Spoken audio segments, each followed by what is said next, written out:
Michael Bennett has been retweeting stuff like this.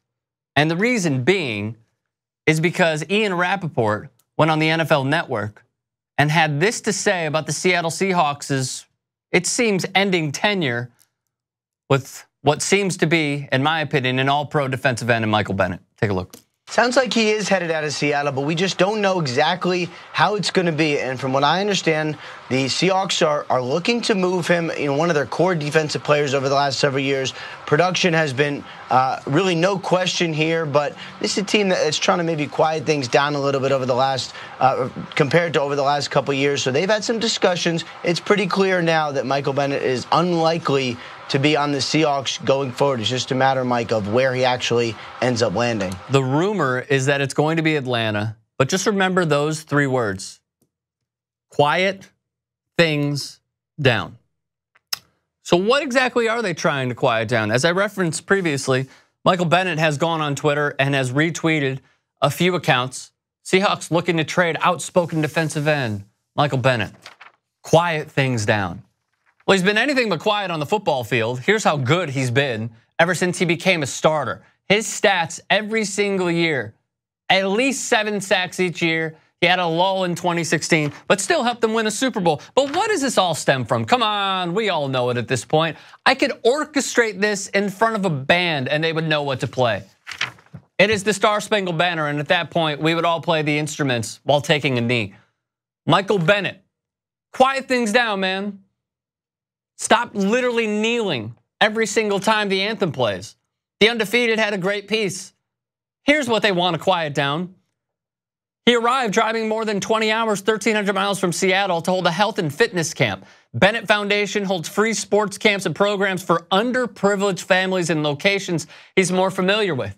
Texas, where he grew up. Washington State, where he plays. Hawaii, where he resides in the offseason. But here's the thing, for starters, his brother-in-law grew up there. But there's more to it. I believe in the connection of people. It's the connection of oppressed people around the world of different colors, different cultures, and not just thinking what you're going through is the most important thing. Quiet down is what the NFL is telling him. He's here to learn about the Sioux and their struggle as much as to run drills, offer nutrition tips, inspire kids. I believe you need to be uncomfortable to become more comfortable with different people. It explains why he started to sit during the anthem, following Colin Kaepernick, listen to him speak. For a few unfiltered minutes, it's clear that he is an activist disguised as a pro football player.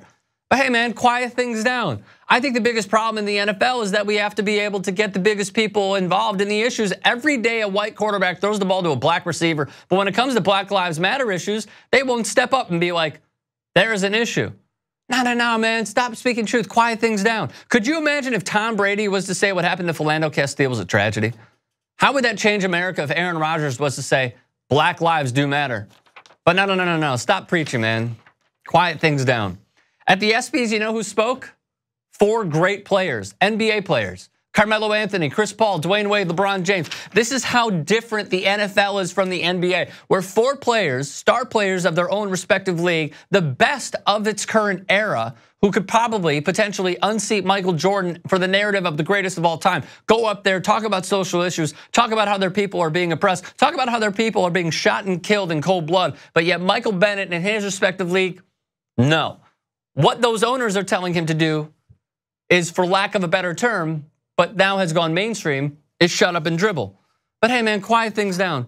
Love us for our culture and what we're going through, said Michael Bennett. The thing that hurts me the most is I played with white players my whole life, and there's white players in the NFL that don't speak up about social issues that are going on in Black America. When you're playing with us every single day, it just bothers me. It just makes me be like, wow. I think a lot of companies are scared to deal with guys like me. I think the male athlete has to support the female athlete. Man, quiet it down. But you know what's funny? They said the same thing about a guy named Richard Sherman. Remember when he was outspoken? Remember when he went after Tom Brady? Richard Sherman, quiet things down. He didn't. But hey, remember this, the NFL is always gonna promote crap like this. If we can, show this next video and then we'll come back. Another scandal for the National Football League breaking overnight. One of its brightest stars has been charged with child abuse. Overnight, NFL star Adrian Peterson making the trip from his Minnesota home to a Texas jail.